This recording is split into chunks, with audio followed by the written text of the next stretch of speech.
작년에 작고한 작가인 최인호 씨의 작품 가운데 제가 오래돼서 그 책 이름이 좀 정확히 기억이 안 납니다만 산중일기였는지 거기에 보면은 그 심청전에 나오는 심학규 신봉사가 그 딸을 만나서 눈을 뜨고 노래하는 그런 장면이 나옵니다. 느닷없이 그런 얘기가 나오다가 그냥 뭐 별 얘기 없이 그렇게 이제 그 얘기가 끝이 나버립니다. 그래서 그 훗날 한 TV 프로그램에 대담 프로그램에 최인호 씨가 출연을 했는데 그 진행자가 물어봤어요. 왜 거기서 그렇게 그 얘기가 나오고 그냥 그렇게 끝이 났습니까? 그랬더니 이분이 이제 대답을 하기를 사람들에게 좀 생각을 해보도록 도전을 한 것이죠.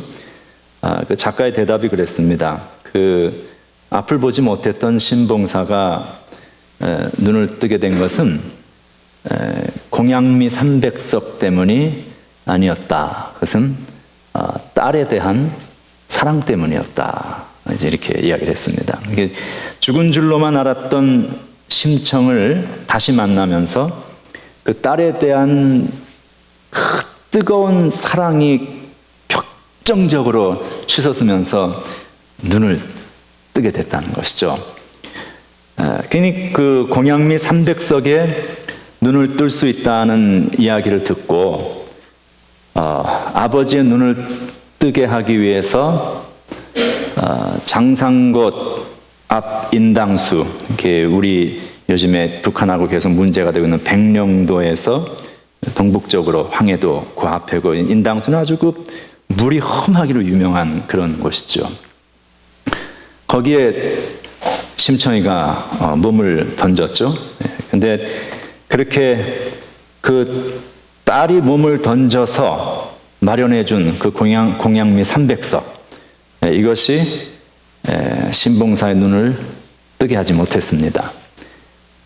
그는 아마 딸을 잃고 땅을 치며 후회하며 살아갔을 거예요. 공양미 300석을 다 바쳤지만 여전히 눈은 감겨 있었고, 그 공양미 300석에 눈을 뜰 수 있다는 환상 때문에 딸의 소중함을 내가 미처 깨닫지 못했구나. 얼마나 후회를 했을까. 사랑하는 딸을 잃은 후에야 내가 그토록 눈을 뜨기 위해서 찾았던 그 공양미 300석이 그게 아무것도 아니었구나. 그때서야 아마 깨달았을 것입니다. 그리고 마음의 회한과 가책과 아픔 속에 죽은 딸을 얼마나 애타게 그리워하고 미안해했겠어요. 그런데 그러다가 어느 날 죽은 줄로만 알았던 그 딸이 자기 앞에 나타나게 되었을 때, 그 딸에 대한 그 솟아오르는 사랑과 그 소중함의 가치에 눈을 뜨게 된 것이죠. 가치에 눈 뜨게 된 것입니다. 인당수에 몸을 던지기 전의 심청이라든지 또는 그 후에 신봉사가 만난 그 심청이, 그 둘은 다른 사람이 아닙니다. 똑같은 딸이에요. 그래서 그 딸 때문에 눈을 떴다면 그 전에 심청이하고 살 때에도 그 딸 때문에 눈을 떴어야 맞는 것입니다. 그렇죠? 근데 함께 살 때에는 그 딸이 그렇게 소중한 줄 몰랐습니다. 없어진 후에야 귀하구나, 소중함을 깨달았는데, 그 보면 우리 인생이 다 그런 것 같습니다. 진리, 삶에 있어서 가장 소중한 가치, 이런 것들이 우리에게 지금 다 있습니다. 생명도, 건강도, 내 옆에 있는 이들이, 따뜻한 체온을 가진 이들이 얼마나 귀해요? 다 같이 있는데, 우리가 그 하나님께서 우리에게 은혜로 준 우리의 인생에 있어서 가장 소중한 그 모든 것들을 우리가 소유하고 누리고 가까이 있을 때에는 그 소중한 줄을 모르고 살아갑니다. 그러다가 그것이 없어진 즈음이 되어서야 그렇게 우리가 이거 소중하구나. 그때서야 우리가 깨닫죠. 많은 사람들이 공양미 300석을 추구합니다. 세상 사람들이 다 공양미 300석을 다 찾아서 더듬거리면서 살아가는 거예요. 세상 사람들만 그러느냐? 우리도 그래요. 우리가 다 원하는 공양미 300석이 있어서 그거 찾느라고 우리가 그렇게 더듬거리면서 그렇게 살아갑니다. 그거 있으면 내가 살 줄 아는 것이죠. 그거 있으면 내가 눈 뜨는 줄 아는 거예요, 우리가. 근데 가만 생각해 보면 신봉사만 더듬는 게 아니라 다 더듬어요, 다. 그래서 잘 간다고 가는데 제대로 못 갑니다. 잘 본다고 보는데 제대로 못 봅니다. 그러니 더듬거릴 수밖에 없죠. 제대로 걷지 못합니다. 그래서 나에게 있어서 가장 소중한 것이 참으로 소중한 것인 줄 모르고 그렇게 더듬거리면서 우리가 인생 다 지나가 버릴 수 있죠. 그러다가 그게 거의 없어질 쯤 되어서 또는 그것이 없어지고 난 후에야 비로소 그게 소중한 것이었구나. 우리가 그때 그렇게 깨닫는다는 것입니다. 그래서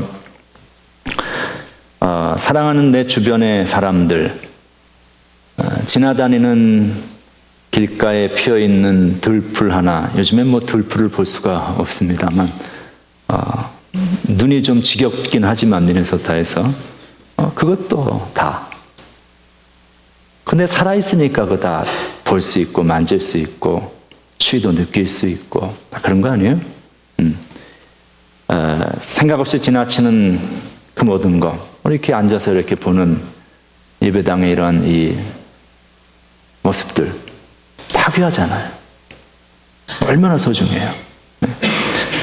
이게 나에게 지금 내가 다 이거 가지고 있는데 이거 내가 영원히 가질 것이 아니고 나의 인생이라는 것이 이 땅에서 영원히 사는 게 아니라 내가 살아갈 수 있는 삶의 시한이 정해져 있다. 그리고 생각보다 그렇게 별로 긴 것이 아니다. 라는 사실을 우리가 인식한다면 다 귀한 것이에요. 다 소중한 것이고. 그래서 그런 시각으로 우리가 나에게 주어져 있는 모든 것을 바라보면 내가 보는 그 눈이 예전과 같지 않을 것입니다. 그래서 우리가 그 소중한 것들을 가지고 있을 때는 깨닫지 못하다가 그 잃고 나서야 그것을 보게 되는 것이 아니라 아직도 나에게 그 소중한 것들을 누릴 수 있는 많은 축복의 기회를 하나님께서 주신 지금 우리가 그 모든 것의 가치를 깨닫고 그 가치를 향해서 눈뜬 그런 삶이 되어진다면 우리는 이 땅에서 더듬거리는 인생이 아니라 하나님께서 보여주신 가치, 목표, 약속의 땅 그것을 향해서 힘차게 걸어나갈 수 있는 믿음의 삶이 될 수 있을 줄로 믿습니다. 우리 모두가 하나님께서 보여주시는 소중한 가치에 눈뜬 사람들이 되어지고 그것을 믿음으로 보며 누리며 행복한 인생을 살아가는 성도들 되시길 주의 이름으로 축원합니다. 오늘은 그 가치에 관한 것을 주님께서 말씀을 해주고 계십니다. 주님이 이 땅에 오셔서 마태를 통해서 우리에게 전하신 가치, 우리가 추구하고 찾아야 하고 또 확장해야 할 그리스도인의 가치가 무엇이냐 하는 것을 말씀을 해주셨습니다. 그럼 우리가 추구해야 할 가치가 무엇인가? 이 땅 살면서 우리가 무엇을 위하여 살아가는가라고 우리가 물었을 때 마태는 그것을 우리에게 무엇이라고 말을 해주는가 하면 그건 하나님의 나라다 그렇게 이야기를 합니다. 하나님의 나라. 하나님의 나라를 예수님이 오셔서 우리 마음속에 심어주셨고요. 우리의 삶이 하나님의 나라가 시작이 되었고 그렇기 때문에 내가 살고 있는 나의 삶에 또 내 삶의 주변에 하나님의 나라가 시작이 되었습니다. 우리가 그 하나님의 나라를 확장시키는 일, 하나님의 통치가 내가 살고 있는 내 삶의 영역과 주변에서 점점 많아지고 넓어지는 일. 그래서 세상의 사람들이 하나님께서 인간에게 원래 의도하셨던 그 삶의 아름다움을 따라서 살아가는 삶으로 이 세상이 계속 바뀌어져 나가는 그 일을 성경은 천국이 확장되어지는 일, 하나님의 나라가 확장되어지는 일이라고 우리에게 말씀합니다. 그것이 우리 그리스도인들이 살아가는 삶의 가치이고 우리가 이 땅에서 부름받은 소명이라는 것입니다. 그래서 주님은 오늘 그 본문을 통해서 이 땅에 하나님의 나라를 확장시켜 나가는 그리스도인이 될 수 있기 위해서, 또는 우리 교회가 그런 교회가 될 수 있기 위해서 우리가 추구해야 할 두 가지의 중요한 구체적인 목표점을 말씀을 해주고 계십니다. 이것은 다른 말로 이야기하면 가치와 균형의 문제라고도 말을 할 수 있습니다. 우리는 바른 가치를 추구하는 삶이 되어야 합니다. 그런데 그 가치를 추구함에 있어서 또한 균형 잡힌 모습을 갖출 수 있어야 한다는 것입니다. 먼저 교회가 추구해야 할 가치가 무엇인가? 우리 그리스도인이 추구해야 할 가치가 무엇인가? 그래서 주님은 오늘 두 가지로 정리를 해주셨습니다. 첫째는 세상의 소금이 되는 일이다. 두 번째는 세상의 빛이 되는 일이다. 그렇게 말씀하셨어요. 그래서 믿는 사람들은 세상을 위한 소금과 빛의 역할을 감당할 수 있어야 됩니다. 그것이 주님께서 우리에게 말씀해 주신 가치요, 우리가 추구해야 할 중요한 목표입니다. 그리고 우리가 그것을 따라 살아갈 때에 우리는 하나님의 나라를 이 땅에 확장시키는 그런 존재로서의 자기 정체성을 소유할 수 있고 그 사명을 감당하며 하나님께 영광을 돌리는 그리스도인이 될 수 있습니다. 주님은 우리를 일컬어서 소금이다, 또 빛이다, 이런 말씀을 하셨습니다. 그런데 그냥 소금이다, 빛이다 이렇게 말씀하시지 않고 그 앞에 하나의 수식어를 쓰셨습니다. 무엇을 쓰셨는가? 세상이라는 말씀을 쓰셨어요. 그래서 세상의 소금이요, 세상의 빛이다, 이렇게 말씀하셨습니다. 그렇다면 이 말씀은 중요한 한 가지의 사실을 전제하고 있습니다.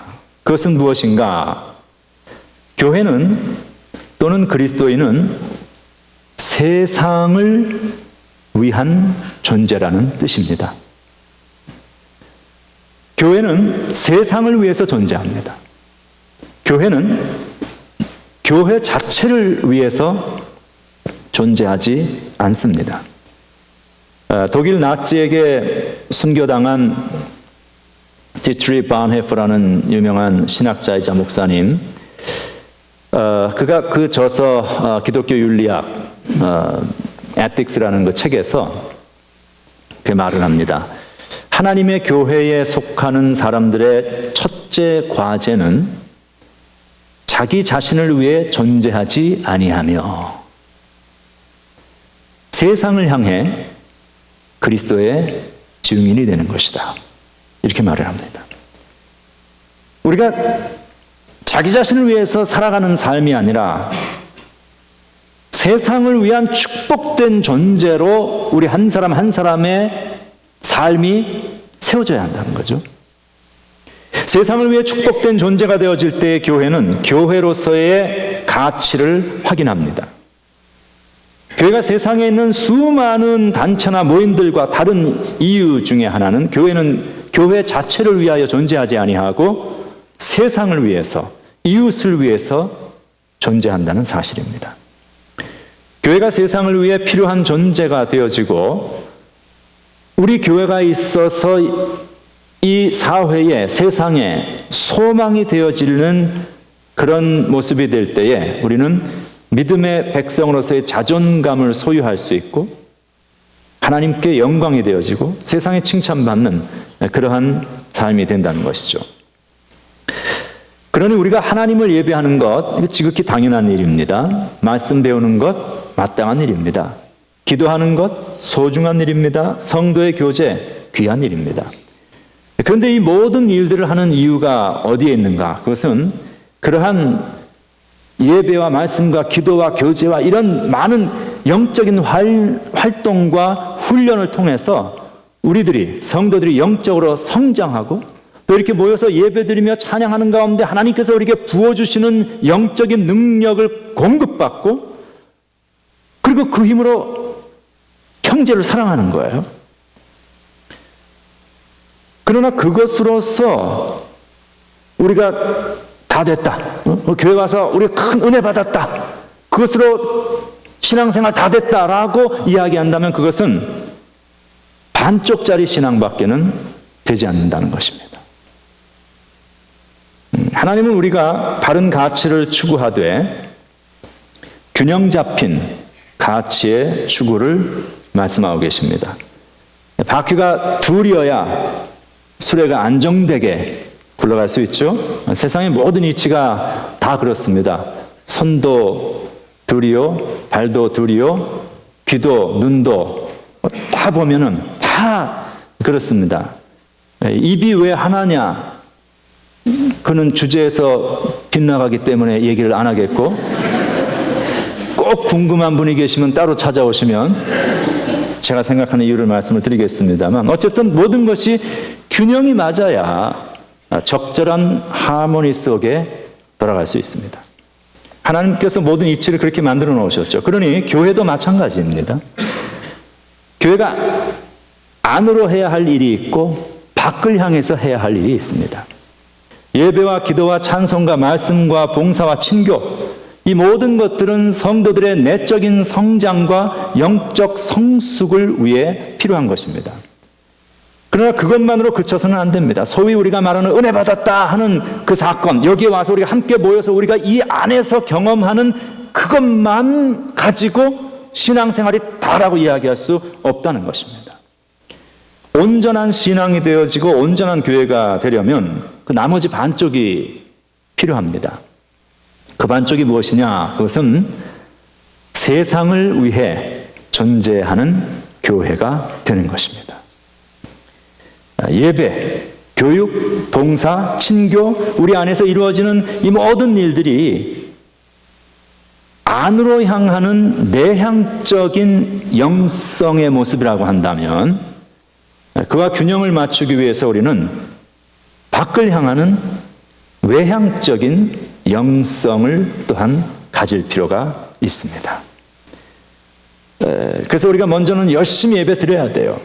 열심히 기도하고 말씀 배우고 섬기고 교제 나누고 그런 걸 통해서 우리가 성숙해지고 영적인 힘을 공급받는 거예요.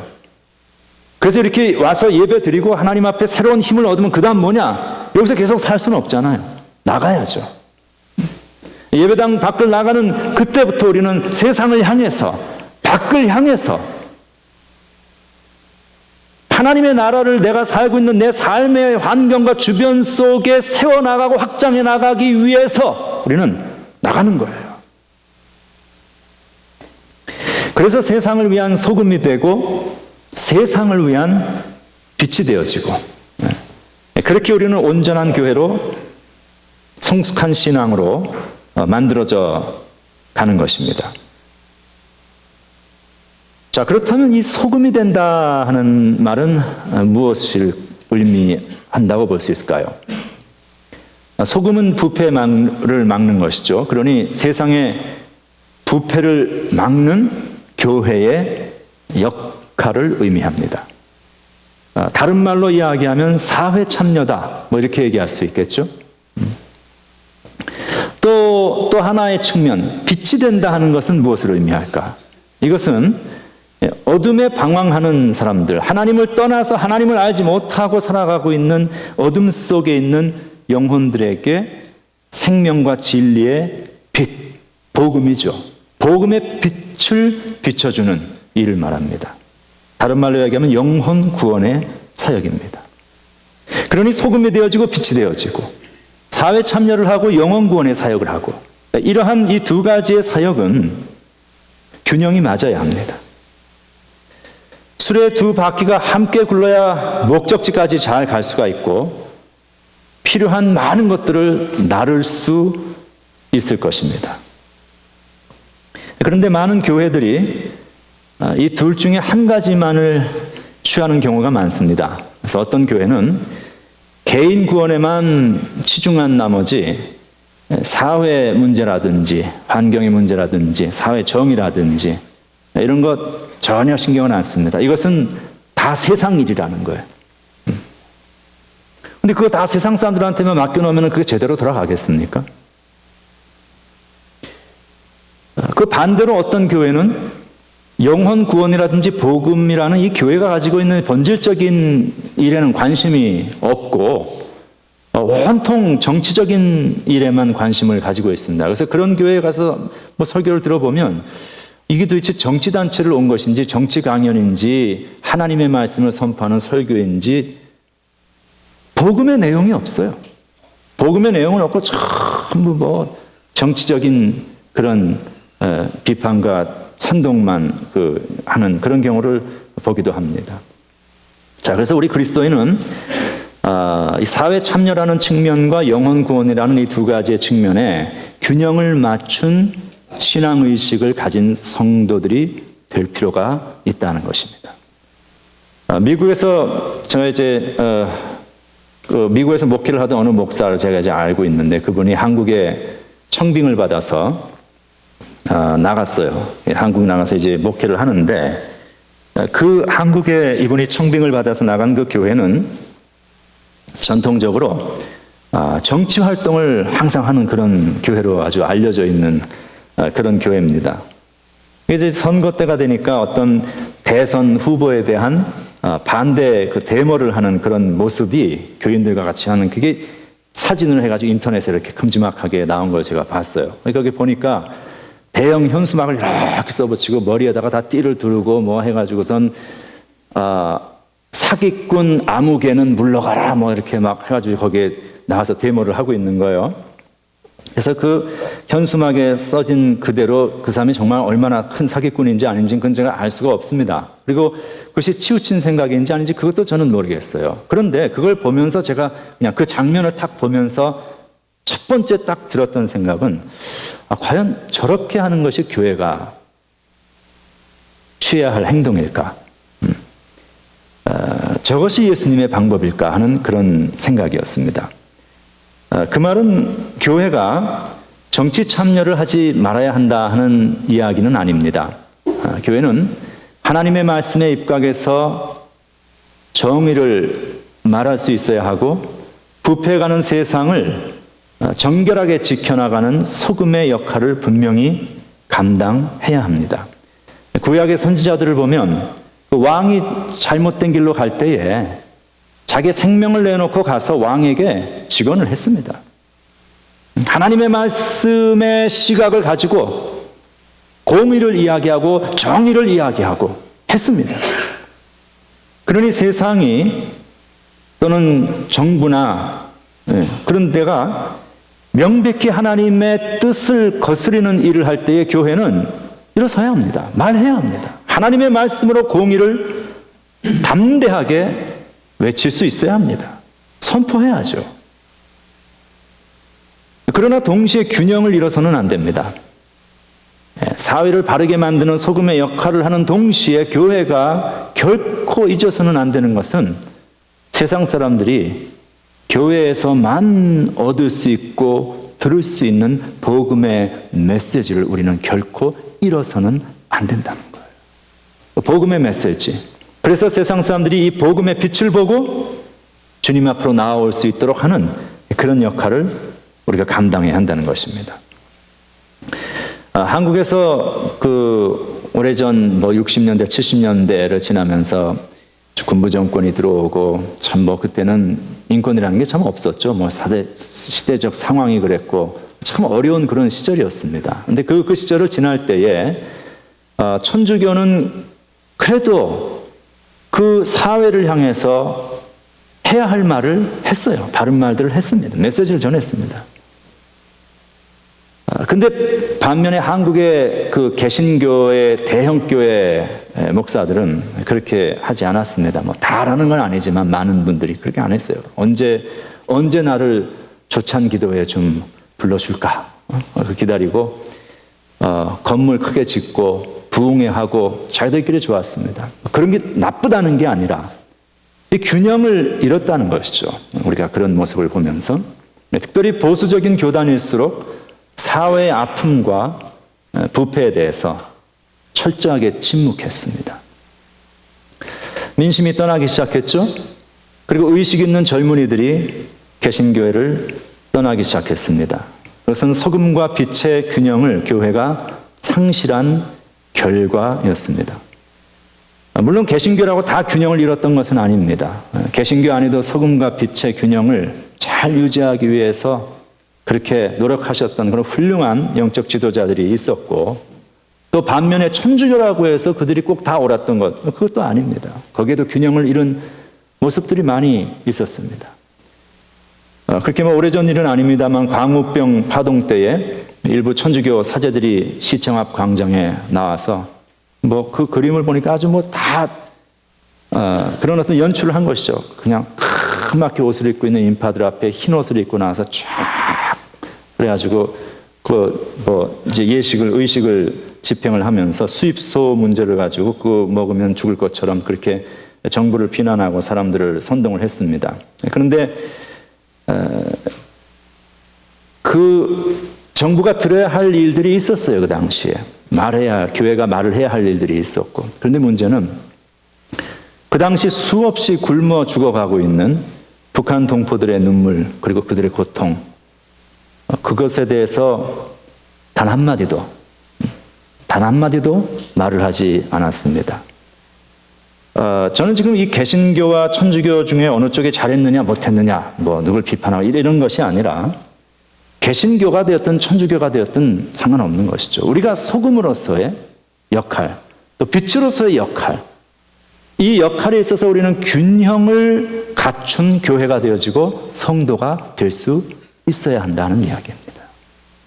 우리가 이 역할의 균형을 잃게 되면 진정한 의미에서 세상을 위한 교회가 되는 일에 우리는 실패할 수밖에 없습니다. 제가 버지니아에서 목회할 때에 어느 목사 한 분이 우리 이제 동료 목사들에게 이메일을 쫙 보내왔어요. 그러면서 이제 이야기하기를 최근에 한국에서 일어난 그 미디어법 통과에 분노하여 이것을 고발한다 이거예요. 그리고 말하기를 도저히 이 일에 침묵할 수 없어서 이렇게라도 해서 남한 정부의 불법적이고 부패한 비양심적인 독재 행태를 고발한다 하면서 이메일이 왔습니다. 제가 그 이메일을 이렇게 받고 느낀 첫 번째 느낌은 그러면 언론이 그렇게 사태를 왜곡하고 과장시켜서 사회를 혼란에 빠뜨렸을 때 왜 그런 문제에 대해서는 침묵하였으며, 또 남한 정부가 그렇게 잘못되었고 그렇게 독재를 한다면 그보다 더 심각한 독재를 하고 수많은 주민들을 그런 탄광으로 보내고 그런 장소로 보내는 그 정권에 대해서는 왜 도대체 아무 말도 하지 않는가? 이런 것들이 제가 볼 때는 이게 다 균형과 이 어떤 밸런스를 잃은 문제라는 것입니다. 이 하나님의 말씀에 비추어서 명백히 잘못된 사회와 정치 문제에 대해서 교회는 선지자적인 목소리를 낼 수 있어야 합니다. 그렇잖아요. 하나님의 말씀 속에 공의가 있고 정의가 있는데 말해야죠. 당연히 말해야죠. 그래서 세상이 부패해지지 않도록 하는 소금의 역할을 교회는 감당해야 합니다. 우리 그리스도인들 신자들이 그런 의식을 가지고 살아야 합니다. 그러나 한쪽으로만 치우친 생각, 균형을 잃은 가치의 추구는 교회가 세상을 위해 한 존재가 되기보다는 자칫 세상의 비난과 조롱거리로 전락해버릴 수 있는 위험이 있다는 것을 우리는 늘 생각해야 합니다. 이러한 일들이 단순히 정치적인 시각의 차이에서 파생되는 이야기인가? 이것은 정치적 시각 이전에 더 깊은 가치의 문제입니다. 1945년에 태평양 전쟁을 승리로 이끌었던 더글라스 맥카더가 동경에 들어가서 연설을 한 적이 있습니다. 그리고 그가 했던 그때 그 말은 지금 우리가 살아가고 있는 이 21세기 이 현실 속에서도 꼭 들어맞는 아주 탁월한 그 인스피레이션을 가지고 있는 영감을 통찰을 가지고 있는 말이라고 볼 수 있습니다.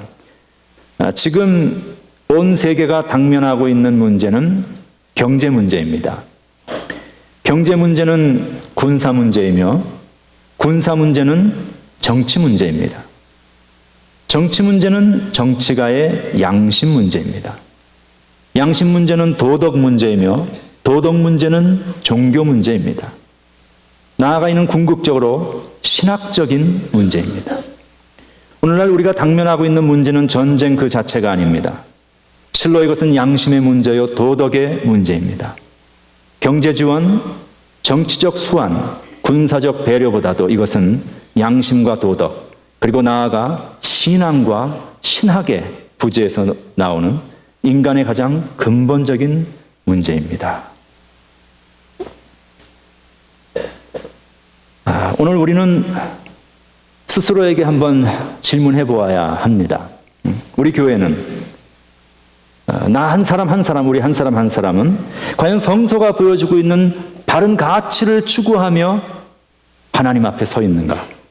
그리고 그 가치를 추구하는 과정에 우리는 한쪽 바퀴만을 가지고 있는 수레가 되어서 제자리를 뱅뱅뱅뱅 맴돌고 있는 그러한 신앙은 아닌지, 아니면 두 바퀴가 저와 있게 함께 굴러가고 있는 균형 잡힌 교회요 신앙인가? 그래서 우리가 한번 이런 주님의 말씀을 통해서 우리 자신을 한번 점검해 볼 필요가 있다는 것이죠.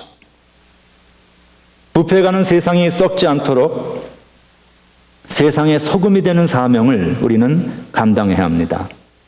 그래서 사회정의를 말할 수 있어야 하고 성서에 입각한 역사의식을 그리스도인들은 가질 수 있어야 하고 착취받고 억압받고 있는 그런 사회적 구조 악에 의해서 고통받고 있는 그 일들을 뜯어 고칠 수 있기 위해서 우리가 세상에 참여해야 하는 것이고, 그리고 그런 일들을 할 수 있는 올바른 사고와 정신을 가진 리더들이 사회의 리더가 될 수 있도록 투표해야 하는 것이고 참여해야 되는 것이죠. 정의를 추구하고 고민하고 함께 행동해야 합니다. 그런 일들이 세상을 위한 소금의 역할을 감당하는 그리스도인의 신앙의 측면인 것입니다. 동시에 어둠 속에 있는 영혼들, 잃어버린 영혼들, 하나님을 알지 못하는 그 영혼들에 대해서 우리는 깊은 관심을 항상 가져야 합니다.